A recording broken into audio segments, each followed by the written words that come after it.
Bien le bonjour à toi dans cet épisode 9, il me semble, parce que du coup hier, épisode 9 de Réflexion journalière. La matinée a été chargée, là on est le matin, il est 9h du match, je commence à 10h les cours, donc j'ai eu le temps de tourner une autre vidéo pour ma chaîne principale et une vidéo pour ma chaîne la secondaire, comme ça j'aurais pas à le faire après les cours. Si ça c'est pas de la productivité, mon dieu, quel homme. Et donc je suis en train de tourner deux vidéos d'affilée là, mon cerveau est encore dans le jus de la vidéo que je viens de tourner. Voilà, exclu pour ceux qui sont sur cette chaîne-là, la vidéo qui va sortir, ça va être mon évolution physique de mes 13 à mes 17 ans, où je retrace un petit peu tout mon parcours physique, etc., etc. Mes expériences sportives, les types d'entraînement que je faisais, à quel âge, à quelle fréquence. Et donc voilà. Mais donc on n'est pas trop là pour parler de ça. Hier, je crois que l'épisode a plu, parce que j'ai fait que du storytelling, et donc je faisais que de raconter des histoires de cons. Et les gens ont kiffé, donc tant mieux. J'essaierai de retrouver des histoires comme ça si c'est lié au sujet, mais je suis désolé, mais genre gros les histoires comme ça généralement elles sont tout le temps liées à une chose, c'est les meufs. Genre gros les histoires les plus drôles que j'ai en anecdote et tout, c'est en rapport avec les meufs, hein. Il me semble bien. Mais ouais, c'était cool hier de discuter des anecdotes. C'était grave, même pour moi, c'était grave plus divertissant à raconter que juste spitting values, tu vois. Donc, juste de dire donner de la valeur aux gens. C'était grave plus drôle à faire hier pour moi. Donc, j'essaierai d'intégrer un petit peu plus de storytelling si c'est possible. Mais je verrai dans le futur. Là, il est à peu près 9h. Donc, je vais essayer de faire un épisode d'environ 30 minutes. Je commence à 10h, du coup, comme ça, j'ai le temps de manger avant d'aller en cours. Parce que là, on commence avec sport. Et donc là, ça va se la buter. Et donc, pour le sujet d'aujourd'hui, j'avais hésité entre plusieurs trucs parce que, en fait, je sais pas vous, enfin, non, je sais pas toi, mais genre en ce moment, je suis dans une sorte de dopamine détox. C'est-à-dire que j'ai aucun réseau en ce moment. J'utilise pas Insta, j'ai pas TikTok de base, mais bref, je n'ai pas TikTok non plus. J'ai même pas Snap pour parler à des gens. J'ai rien du tout. Et j'ai remarqué un truc, c'est que j'apprécie beaucoup plus consommer du contenu éducatif. Mes cheveux, c'est vraiment une dinguerie. Tu sais, vraiment, quand je. Alors là, new fact, mais quand je tourne des vidéos YouTube, en gros, je ne vois pas ma gueule parce que je tourne avec ma caméra arrière pour que ce soit en meilleure qualité. Là, c'est ma chaîne Unfiltered, on est entre toi et moi, on s'en bat les couilles. Mais sur ma chaîne principale, c'est hyper chiant parce qu'après, je regarde les footage et je suis en putain de merde, ma coupe de cheveux est plus la merde. Ça pue la merde, je suis trop moche. Donc ça me fait un peu chier, mais bon. Tant pis, écoute. Tant pis, de toute façon, j'espère que tu m'écoutes plus que tu me regardes, même si c'est vrai que c'est une vidéo quand même, donc si jamais je voulais que les gens ils m'écoutent plus, que j'aurais fait un podcast, mais bref, on s'en va les couilles. Ouais, et donc je suis en dopamine détox, et moi je vais pas te mentir, j'ai toujours été le gars un peu réticent au dopamine détox, parce que je suis en putain non vas-y, mais les réseaux, je peux aller parler aux gens, etc.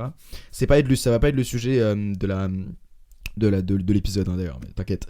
Genre là c'est juste pour que tu puisses capter ce que je vais dire, mais du coup j'ai commencé j'ai l'impression que mon cerveau il était il était grave en meilleure santé au fur et à mesure du temps, et je l'ai remarqué par le fait que maintenant j'aime trop consommer du contenu éducatif. Avant ça me faisait grave chier les vidéos de plus de 15 minutes, j'avais pas un assez bon attention spam, et maintenant j'ai l'impression que mon cerveau il est tellement en bonne santé que vraiment je peux consommer du contenu de genre 40-50 minutes maintenant, genre au calme, tellement, et genre j'adore parce que ça m'apprend des trucs, etc. Hamza Ahmed, Modern Wisdom avec Chris Williamson, et j'ai écouté un autre gars qui s'appelle Léon Hendrix. Je sais pas s'il y a beaucoup de gens qui connaîtront, mais en gros c'est un gars, il fait des vidéos archi bien, vraiment banger sa mère, et j'avais vu une de ses vidéos sur le sujet dont on va parler aujourd'hui, parce que du coup ça m'a grave intéressé, et je voulais absolument en parler à toute la francophonie, et à tous les gens qui me suivent, parce que selon moi c'est un truc de ouf. J'en parlerai peut-être limite dans une vidéo plus détaillée sur ma chaîne principale, mais de toute façon, dis-toi que les vidéos sur cette chaîne là c'est un peu les brouillons peut-être des vidéos sur ma chaîne principale, et donc des fois t'as peut-être des exclus à gauche à droite, mais si, pas plus que ça. Et donc on est parti pour le sujet. Le sujet, c'est un truc qui s'appelle le winner effect. Le winner effect, en gros, c'est... Il commence la vidéo par dire: est-ce que tu penses que là, t'es dans une spirale virtueuse, enfin dans un cercle vertueux, ou est-ce que t'es dans un cercle vicieux? Et en gros, le winner effect, c'est quoi? C'est la théorie qui dit que plus tu gagnes, plus tu gagnes. Et par là, il veut dire que en fait, quand tu gagnes, t'es dans une sorte de momentum, de bonnes vibes et de bonnes énergies, et que mentalement, t'es genre t'es dedans parce que du coup tu sais que tu gagnes, et donc mentalement t'es mieux, moralement t'es mieux, et ça fait que tu continues à gagner. Je vais détailler un petit peu plus ce que c'est exactement le winner effect, mais en gros il faut que tu captes que juste le winner effect c'est le fait de gagner, et que le fait de gagner ça te pousse à continuer à gagner. Et par là en fait ce qu'il veut dire c'est que le fait d'avoir des wins au quotidien, le fait d'avoir des petites victoires du quotidien, ça va te pousser à continuer à gagner simplement parce que dans ta tête, tu vas être en mode putain, mais je suis un crack quoi. Voilà, je le dis hyper mal, mais comment est-ce que je peux expliquer ça un petit peu mieux? Hmm. En fait, dis-toi que chaque chose qui se passe dans ton quotidien, ça joue sur ton moral, sur ta façon d'agir et même sur ta façon de penser. Et que cette façon de penser, ça va déterminer la plupart de tes actions et la plupart des résultats que tu vas avoir du coup. Et il y a beaucoup de gens qui pensent que en étant dur sur eux-mêmes, en se disant ah ouais non, moi je suis vraiment une merde et tout, ça va les aider à progresser parce qu'ils vont être super insatisfaits et ils vont vouloir aller vers le progrès. Sauf que la vérité c'est pas ça. La vérité c'est qu'on a remarqué que plus un mec gagne, plus il est à même de gagner. Parce qu'il est justement dans cette sorte de spirale de momentum, de mouvement qui le mène à encore gagner. C'est pour ça que, par exemple, imagine tu fais un BO5 avec tes potes sur n'importe quoi, ça peut être basket, lol ou quoi. Et bah si t'es déjà à 2-0, bah t'es déjà dans ce momentum de victoire. Et donc ça va être super dur pour le mec de revenir à 3-2. Bref, t'as capté. Et en gros, c'est pour ça que c'est super important de se baser sur des victoires de ton passé pour gagner de la confiance, pour avoir plus confiance en toi et au final gagner de plus en plus. Alors ça paraît archi pas clair et même moi en m'entendant parler ça semble hyper pas clair, mais j'essaie un peu de mieux expliquer tout ça.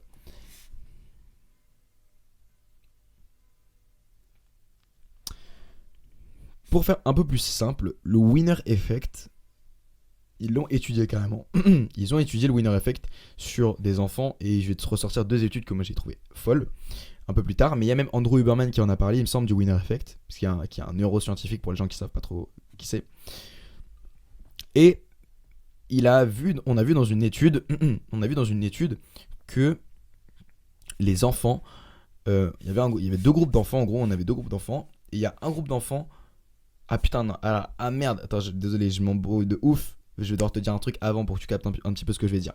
En gros, il faut que tu saches que le winner effect, c'est bien du coup, parce que ça va te pousser à continuer à gagner, parce que tu vas être dans ce mindset de gagnant justement. Et en partant gagnant, tu as plus de chances de gagner.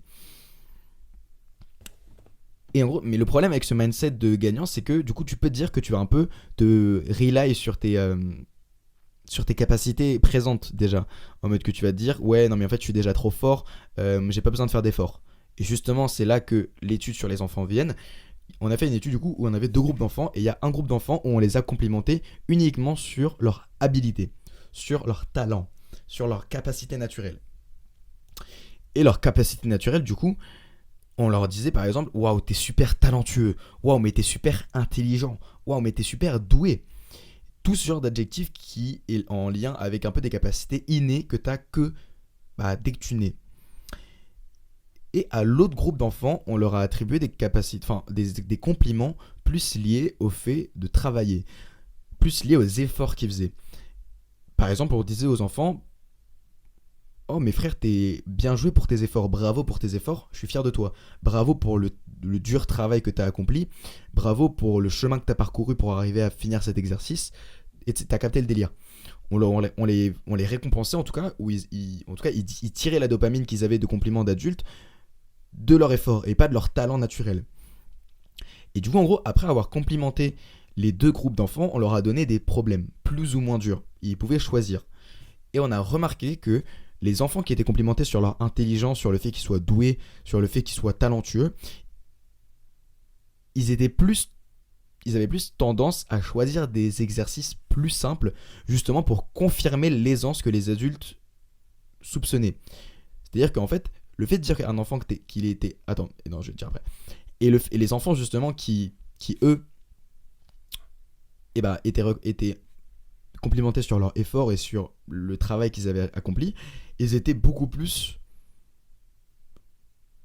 Genre, ils choisissaient des exercices beaucoup plus durs, en fait, justement pour prouver que c'était des travailleurs et au final, au final, il faut savoir que les enfants qui ont choisi... Enfin, les enfants sur qui on a complimenté sur les efforts et pas sur le talent, ils ont outperformé, donc outperformé en mode juste, ils ont dépassé en termes de niveau les enfants sur lesquels on a complimenté sur le talent, parce qu'ils avaient choisi des exercices plus durs pour prouver justement aux adultes autour d'eux que oui, ils avaient raison. Et là, en fait, cette étude-là, elle montre quoi? Elle montre que les enfants qui étaient complimentés sur leur talent, eh bah, leur but à eux, c'était de fournir le moins d'efforts possible, justement pour montrer aux adultes qu'ils étaient à l'aise et qu'ils n'avaient pas besoin de fournir d'efforts pour réussir. Et c'est pour ça qu'ils n'étaient pas trop tendancieux à se challenger eux-mêmes et à se dire ah ouais, je vais choisir un exercice super dur. Parce qu'en fait, choisir un exercice super dur, ça veut dire galérer. Et galérer, ça fait pas partie de la personnalité que les adultes t'ont attribuée. Je sais pas si c'est clair. Mais en gros, si on dit que t'es intelligent, et bah t'as envie de continuer à croire que t'es intelligent. Et donc t'as envie de tout comprendre direct. Et donc t'as pas forcément envie de te challenger toi-même et d'aller explorer des terrains que t'es susceptible de pas forcément comprendre. Et donc, et à contrario, par exemple, les élèves du coup qui étaient complimentés sur leur effort et sur le fait qu'ils travaillaient dur, et bah quand ils voyaient des problèmes super durs, et bah ils étaient contents parce qu'ils étaient en mode putain, mais ça c'est super dur, ça correspond pile à la personnalité que les adultes ils ont décidé de m'attribuer. Et donc et en fait ça je l'ai remarqué aussi dans la vie de tous les jours. Et j'ai remarqué dans la vie de tous les jours que il y a beaucoup de mecs, on a forcément un gars dans notre classe, il est super intelligent. En mode il a forcément des bonnes notes et tout. Et j'ai remarqué que pour ce genre de gars-là, ou même plus généralement, j'ai remarqué que c'était un peu la honte de se la donner. Il y a beaucoup de gens qui ne seront pas d'accord, mais moi j'ai tendance à dire que, en fait, se la donner en cours, j'ai trouvé que de plus en plus ça devenait un truc donc, qui n'était pas socialement accepté. C'est-à-dire que, en fait, maintenant, moins tu as fait d'efforts pour un contrôle, et meilleure est ta note, le mieux c'est. Parce que en fait ça prouve que t'as des facilités. C'est-à-dire que si tu dis ouais j'ai eu 18 mais genre j'ai pas taffé, les gens vont être en mode waouh. Alors que si tu dis ouais j'ai eu 18 mais je me la suis buté sa mère, les gens vont être en mode ah ok bah GG à toi, mais pas plus tu vois. Et je pense que c'est pour ça. Je pense que c'est pour ça que c'est de moins en moins bien vu de se la donner et que c'est même mon frère il est en prépa en gros. Alors je vais raconter une histoire à lui mais on s'en bat les couilles. En gros mon frère est en prépa. Donc il est en prépa MP étoile. MP étoile en gros c'est le haut du panier des MP. Donc c'est vraiment hardcore. Il a un contrôle de maths, et les contrôles de maths, c'est des trucs durs, parce qu'il est en MP du coup. Et en gros, il y a un mec dans sa classe, en gros, c'est un petit fils de pute. C'est un petit fils de pute, il casse un peu les couilles à tout le monde. Exactement pour la raison que je viens de dire, c'est parce qu'il se vante justement de ne pas travailler. Il se vante de ne pas travailler et de quand même avoir des notes correctes. Surtout en prépa. Et c'est pas facile normalement, on sait en prépa. Et mon frère, lui, en gros, c'est un élève qui se la donne. Il aime bien se la donner pour avoir des bonnes notes et réussir dans sa vie simplement. Et il a toujours eu un peu cette empreinte travailleur, cette empreinte du mec qui se la donne. Et donc, bah, il se la donne simplement. Et le mec, à un moment donné, un pote de mon ref, enfin, du coup, pas du tout le pote, mais en gros, ce mec dans la classe de mon ref, vient le voir et vient, genre, limite, le narguer sur le fait qu'ils aient eu presque la même note, il me semble, et pourtant que l'autre a pas travaillé. Il dit un truc en mode, t'as eu combien Ah, ça. Ah, moi, j'ai eu à peu près pareil, ouais. Mais j'ai pas à travailler, tu sais. J'ai pas. Moi, j'ai pas beaucoup travaillé. Genre, c'est naturel, quoi. C'est le don de la nature. Voilà, quoi. Le mec est zesti, en plus, ce mec est un gros bâtard. Mais. Et en fait, ça, c'est une pensée archi limitante. Je sais pas si je parle de grosse mindset et de fixe mindset maintenant, mais peut-être que je vais le faire. À la base, je vais parler winner effect, mais j'ai pas tant de trucs à dire sur ça et je me renseignerai peut-être sur le sujet pour en faire un épisode plus détaillé et plus complet que celui-là parce que j'en ai pas archi parlé et c'était pas très clair pour la plupart des gens je pense. Et donc en fait le problème avec ce type de mecs là c'est qu'ils sont dans un fixed mindset de ouf. La différence entre le growth mindset et le fixed mindset c'est que le growth mindset genre les gens qui ont un growth mindset ils tendent à croire que tu peux progresser dans n'importe quoi, peu importe ton niveau de base, peu importe comment est-ce que t'es, peu importe l'âge que t'as. Si jamais tu mets assez d'efforts dans quelque chose, tu peux progresser dans quelque chose. Et tu peux devenir meilleur dans cette chose. Peu importe quoi. Genre, tu te dis non, je m'en bats les couilles, peu importe le domaine, peu importe le truc, je peux progresser, je peux devenir bon, voire très très bon dans cette chose, si jamais je me la donne. Et le fixed mindset, c'est un peu l'inverse. Le fixed mindset, c'est le fait de se dire que tout le monde a des prédispositions génétiques et que c'est ces prédispositions génétiques qui définissent ton niveau de base et ton niveau global dans n'importe quoi. Et du coup, c'est le fait de dire, ouais, ce mec-là est intelligent, c'est pour ça qu'il a des bonnes notes, c'est pas du tout parce qu'il travaille. Ce mec-là est musclé parce qu'il a la bonne génétique, c'est pas parce qu'il s'entraîne. Tout ce genre de trucs. Ou en mode, et en fait, c'est le fait de se dire que t'as pas forcément d'écart, en mode, t'as pas forcément de possibilités de progresser dans un domaine et que tu es majoritairement défini par tes capacités naturelles ou par ta génétique. Sauf que ça, c'est un mode de pensée de merde. Et c'est le mode de pensée que la plupart des gens ont sur l'intelligence, sur les notes, sur le physique. Je suis en train de dériver de ouf du sujet de base, mais je fais ce que je veux. Et en fait, c'est un problème que les gens ont. Parce que du coup, ils se fixent dans cette tricks de ouais, moi je suis comme ça donc je peux faire ça, moi je suis comme ça donc je peux faire que ça. Et je comprends parce que même moi c'est hyper chaud parce que durant toute ma vie j'ai jamais été très bon à l'école. Je crois que t'as capté un peu le délire depuis que je fais des vidéos là. J'ai jamais été très bon à l'école et j'ai toujours été dans ce fixe un peu de mindset de se dire ouais non, de toute façon moi j'ai les bonnes notes c'est pas pour moi. Mais le problème avec ce schéma de pensée c'est que du coup je me limite moi-même à travailler. Parce qu'en en me disant ça, je me restreins moi-même à limite ne pas travailler. Et être en mode, ouais non, ça c'est pas pour moi. Du coup, je ne vais pas faire d'efforts pour essayer d'avoir des meilleures notes. Parce que de toute façon, pour avoir des bonnes notes, faut être intelligent, faut être né comme ci, cela. Et ça, c'est terrible. Parce qu'en fait, si t'as ce mode de pensée-là dans tous les aspects de ta vie, dans la muscu, on me te dire, ouais non, de toute façon, moi je vais pas devenir musclé. Parce que musclé, c'est pour les autres mecs qui ont une bonne génétique. Ouais non moi je vais pas devenir riche parce que être riche c'est pour les enfants de bourge qui ont un beau cadre familial. Et bah tu vas jamais rien faire de ta vie. Tu vas jamais rien faire de ta vie, tu vas jamais progresser, tu vas jamais avancer simplement parce que t'es dans ce fixe mindset de te dire ouais bah, je ne fais rien de ma vie quoi. Genre je ne fais rien de ma vie parce que tout est déjà prédéfini. C'est limite un peu fataliste limite. Et donc ce gros fils de pute dans la classe de mon frère, eh ben lui, il est exactement dans ça. Il est dans ce truc de se dire, le fait de travailler, ça sert un peu limite à rien. Et je préfère me baser sur mes habilités naturelles. De une, un peu pour prouver que je suis intelligent de base et que j'ai besoin de faire aucun effort, comme les enfants, comme l'étude sur les enfants dont je t'ai parlé précédemment. Et aussi parce que, bah, en fait, il a pas envie, puisqu'il se dit qu'il est intelligent, il a pas envie de se heurter à un mur et de travailler et de mettre des efforts dans ses notes parce qu'il a justement envie de continuer à croire cette chose qui dit que, bah ouais, moi je suis intelligent, pourquoi est-ce que j'irais me la buter se la buter, c'est pour les mecs cons qui veulent avoir des bonnes notes et imiter les mecs intelligents. En gros, ce genre de mec, j'ai l'impression qu'ils se disent ça, tu vois. Parce que vraiment, j'ai vraiment l'impression que c'est devenu la honte de se la donner en cours. Genre, tout le monde ça traite de suceur et tout. Et c'est vrai que j'avoue, il y a des mecs, des fois ils abusent, ils disent Madame, tu vois, j'avoue déjà il y a des gars qui abusent. Mais en fait, le fait de se la donner en cours de base pour essayer d'avoir des meilleures notes, j'ai l'impression que ouais, vraiment c'est bizarre. Et je suis pas d'accord. Genre, surtout si t'as envie de sortir de cette image de gars qui a des mauvaises notes ou de ce gars qui est nul en cours, essayer de se la donner et de voir des gens se foutre de sa gueule, c'est dur en vrai, c'est dur parce que du coup, ça te pousse pas forcément à continuer d'essayer de te la donner en cours et ça veut juste te conforter dans cette idée de mec, ouais, de toute façon, j'ai des mauvaises notes, c'est comme ça, vas-y, je vais continuer à faire le con, je vais continuer à pas écouter, etc. Alors que non. Mais moi, là, je vais peut-être faire une vidéo sur ma chaîne principale sur comment est-ce que j'ai réussi à faire grimper ma moyenne. Je dis pas que ma moyenne est en train de grimper, elle est même en train de se casser la gueule, mais je vais faire mon maximum et je vais me la donner, je le dis, je vais me la donner en cours. Je vais me la donner partout en fait, ouais, surtout pour l'école du coup, parce qu'il faudrait quand même que je passe en terminale, parce que ça serait chiant. Sinon, je vais me la donner de baiser. Et ça, je le dis. Et si jamais il y a un projet qui te tient à cœur, ou si jamais toi aussi t'as envie de progresser en cours ou quoi, et que t'as envie de travailler, travaille. Écoute pas les autres qui te disent ouais, non, c'est gênant de travailler, gros, tu te la donnes de baiser, t'es qui? Genre, c'est gênant. Genre, ouais, je me la donne, y a quoi? On s'en bat les couilles, frère. Si jamais les gens, tes potes, ils te trouvent gênant parce que tu te la donnes en cours, gros, c'est des fils de pute. Dis-leur, bah les gars, ça se fait pas, wesh, moi j'essaie d'avoir des meilleures notes parce que ça va rendre mes parents fiers, parce que j'ai envie de faire telle école plus tard, parce que j'ai envie d'intégrer ceci, cela. Donc me cassez pas les couilles en fait. Tu leur dis ça, frère, tu leur dis ça, y a pas de galère. En fait, des fois, il faut être incisif. Ça, limite, j'aurais vraiment dû en parler. J'aurais vraiment dû en parler dans ma vidéo sur le leadership et sur le charisme. Mais genre, il faut vraiment.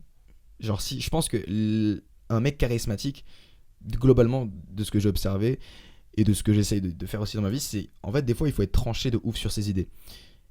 J'essaie de plus en plus d'être un mec nuancé, mais être nuancé, c'est pas. Tu peux être nuancé et incisif et clair dans tes idées. C'est-à-dire que le fait de dire. C'est-à-dire que être incisif et être tranché, c'est pas dire ouais, tous les. Ouais, j'allais dire une dinguerie. Mais en gros, être tranché et incisif, c'est pas forcément être extrémiste. C'est pas forcément dire une dinguerie en mode tous les hommes c'est des connards ou toutes les meufs c'est des putes. C'est pas ça être tranché. Être tranché, c'est genre s'en tenir à ses valeurs, être carré dans ses valeurs et dire ce que tu penses, que ça plaise aux gens ou non. Ça, j'ai un truc que j'ai remarqué. Et par exemple, le fait, imagine, un comportement d'un mec qui a du charisme, pour moi, ça serait par exemple, je sais pas, il y a un mec qui lui casse les couilles dans la rue ou qui fait un truc qu'il aime pas, au lieu de lui dire non mais les gars, vous inquiétez pas, tout va bien et tout, bah le fait de dire bah excuse-moi frérot, là juste j'ai pas vraiment apprécié ce que t'as fait, je trouve ça genre pas respectueux et donc j'ai pas vraiment aimé, c'est le principe que t'arrêtes parce que je trouve ça super gênant en fait et j'aimerais bien que t'arrêtes. Un mec qui fait ça, je trouve, il a beaucoup plus de charisme qu'un gars qui fait non mais les gars, il y a rien, de toute façon, on va pas casser l'ambiance et tout. Un mec qui prend un gars à part et qui dit excuse-moi frérot, là ce que tu fais juste ça dépasse mes limites, ça dépasse les boundaries que je m'étais fixé. Donc arrête en fait. Genre ça fait rire personne, ça te fait pas rire et donc arrête. Un mec qui fait ça, je trouve ça beaucoup plus charismatique et c'est ça donc que je veux insinuer quand je dis être incisif. Être incisif, c'est tu vois, c'est dire ce que tu penses tout haut et pas forcément tout à haute voix parce que sinon tu vas être un putain de tissu, tu vas être en mode hey, vous avez déjà vu que tu vas être pas comme ça, mais genre être incisif, juste le fait de dire ce que tu penses à haute voix. J'ai un peu dérivé, là c'était une petite parenthèse en plus par rapport à ma vidéo sur le leadership, etc. parce que je venais d'y penser.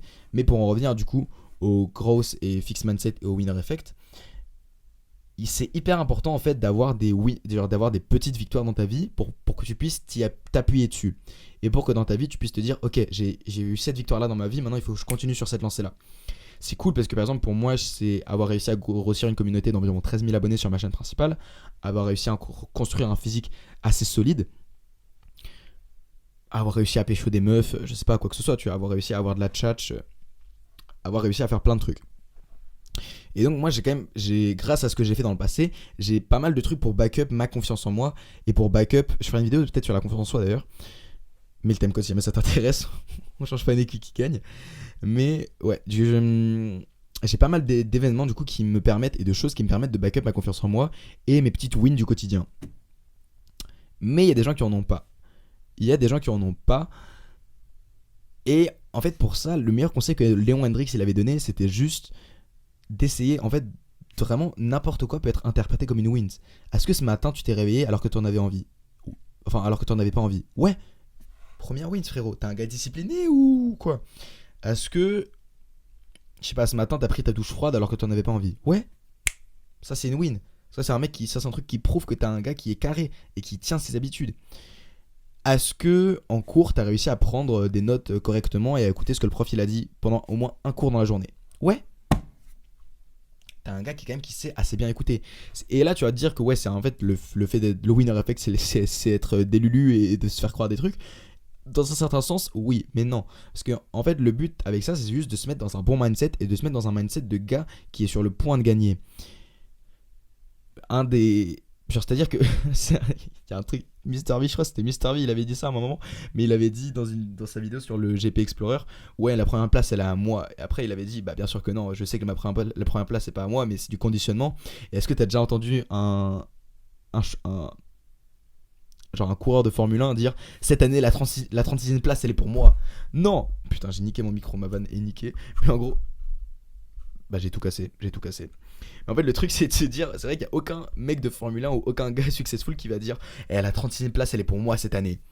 Non, tous les mecs qui disent qu'ils vont être premiers, Noah Lyles et tout, tous ces mecs là ils ont une certaine forme d'arrogance. Alors c'est vrai, il y a certains athlètes qui sont hyper humbles, tu vois. Putain de merde, j'ai tout cassé.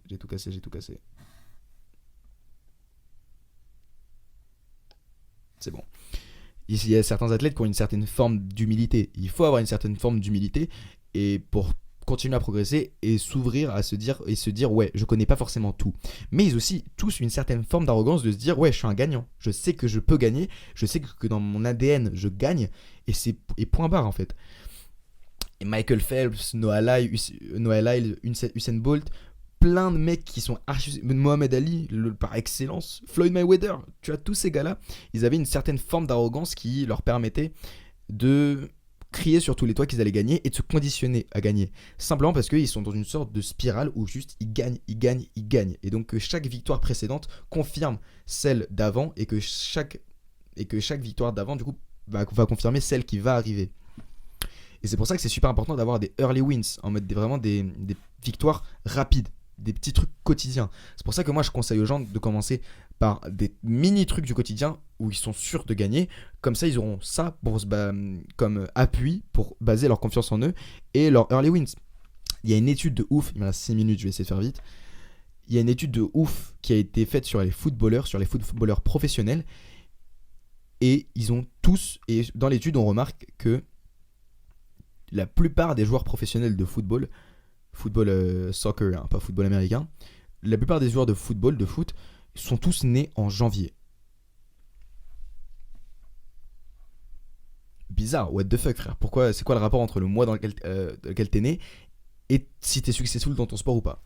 Et bah c'est simple.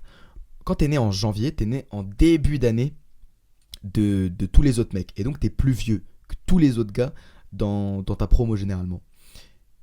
Et ce qu'ils ont remarqué, c'est que du coup, puisqu'ils étaient plus vieux, de limite un an, parce que imagine toi t'es né en janvier et que le mec il est né en octobre, t'as limite un an de plus que lui en fait, et pourtant tu matches avec lui. Et bah tous les gars en janvier, qui étaient nés en janvier, du coup ils avaient des capacités physiques plus développées que les gars avec qui ils matchaient. Et ce mindset naturel du coup le fait de voir du coup que physiquement ils sont supérieurs que d'autres gars, ça les a conditionnés à se dire ok en fait je suis super fort, genre je suis un putain de crack dans mon sport.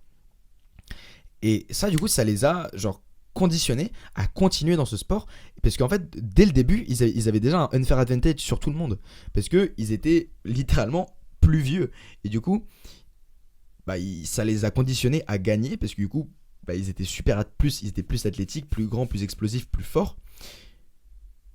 Et tout ce conditionnement qu'ils avaient durant leur enfance, parce que du coup ça fait depuis leur enfance qu'ils sont comme ça, et bah ça a fait que ils en sont arrivés là où ils en sont arrivés. Et limite j'étais en mode ouais mais c'est tiré par les cheveux de ouf ce truc, mais au final j'étais en mode mais c'est un truc de baiser. Genre à quel point le conditionnement de ton cerveau peut influer sur tes choix de carrière, les actions que tu fais dans ta vie et ton mindset. Parce que peut-être que, du coup, en fait, imagine si t'es un gars qui, genre, t'es né en décembre. Du coup, tu matches avec des mecs plus vieux que toi. Et bah, miskin, toi, du coup, tu vas être physiquement inférieur à tout le monde. Et dès que tu vas commencer le sport, tu vas voir que tu te fais bolos. Et tu vas te dire, ah ouais, non, ben non, mais je suis nul en foot, en fait. Je suis nul en foot, genre, c'est comme ça. Alors que le mec qui est né en janvier, ça va être l'inverse. En fait, je suis super fort au foot. Et le fait de se dire qu'il est super fort, bah, ça va le faire devenir encore plus fort. Je pense que je ferai une vidéo complètement beaucoup plus détaillée et complète que ce que je viens de faire sur le growth mindset parce que là vas-y ça c'est parti un petit peu en couille et je pense que rien n'était clair. Je suis désolé d'ailleurs mais là en fait gros, il est 9h du matin, 9h28 du matin, vous allez pas me casser les couilles là à me faire ouais gna gna gna. Donc il est tôt, ouais, il est tôt le matin, je me suis réveillé tôt ce matin pour tourner. Ouf, j'espère que personne va me casser les couilles par rapport à ça mais bref. Et donc frérot, là pour un peu conclure la fin de la vidéo, j'aimerais juste te dire que essaie de te conditionner toi-même à te dire que t'es un putain de gagnant. T'es un putain de gagnant, que tu vas réussir dans ta vie, que tu peux progresser, que tu peux avancer, que tu peux devenir quelqu'un. Ne te fixe pas, peu importe le domaine de ta vie. Ne te fixe pas en te disant non moi je suis pas bon à ça, non je suis pas bon à ça, non ça c'est pas pour moi, non ça c'est pas pour moi. Tu peux être bon partout. Dis-toi ça, tu peux être bon partout juste si t'essayes. Juste si t'essayes. Peut-être que là, le truc qui t'a fait dire que t'étais pas bon dans ce truc-là, genre là, pense à un truc où tu t'es dit ah ouais non mais moi je suis pas bon dans ça, pense-y maintenant et essaye de retrouver l'expérience qui t'a fait dire que t'étais pas bon dans ça. D'ailleurs si jamais ça te vient en tête là maintenant, mets le thème code de maintenant et raconte toute ton expérience, ça peut intéresser des gens. Essaye de vraiment déterminer ce moment-là et essaye de comprendre en fait, ouais, genre ça se trouve, je sais pas. Moi en cours par exemple ça a peut-être été le fait que la prof une fois elle a dit bah Roby t'es con ou quoi, pourquoi tu comprends pas ça. Elle a pas dit ça exactement comme ça mais peut-être que quelqu'un un jour m'a dit un truc comme ça et que depuis du coup je pense que je suis con et que je comprends rien en cours. Peut-être que du coup pour le football c'était que t'as commencé à matcher avec des mecs plus vieux et donc que t'as commencé à te dire ah mais je suis nul en fait au foot, tout le monde est plus fort que moi là parce qu'ils sont plus physiques, ils sont plus rapides etc.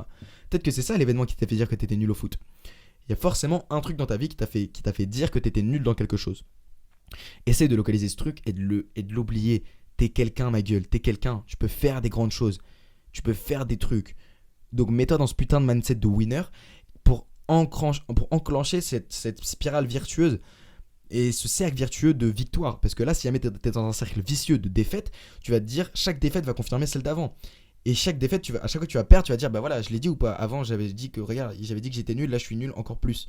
Alors que si dans un cercle vertueux de victoire, tu vas te dire putain, je suis un putain de crack, regarde. Là, le truc trop bien que je viens de faire, ça vient de confirmer le truc trop bien que j'ai fait encore avant. Et donc, essaye de rentrer dans ce cercle vertueux de victoire pour devenir un putain de monstre. Je crois en toi, frérot. Ne laisse personne te dire que t'es pas capable de faire quelque chose. T'es capable de tout faire dans ce putain de monde, ok?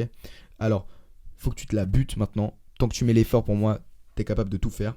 Bonne chance à toi, mon frérot. On va arriver à 30 minutes ou bien? Je le pense bien. Donc, n'oublie pas de t'autoriser à rêver trop grand.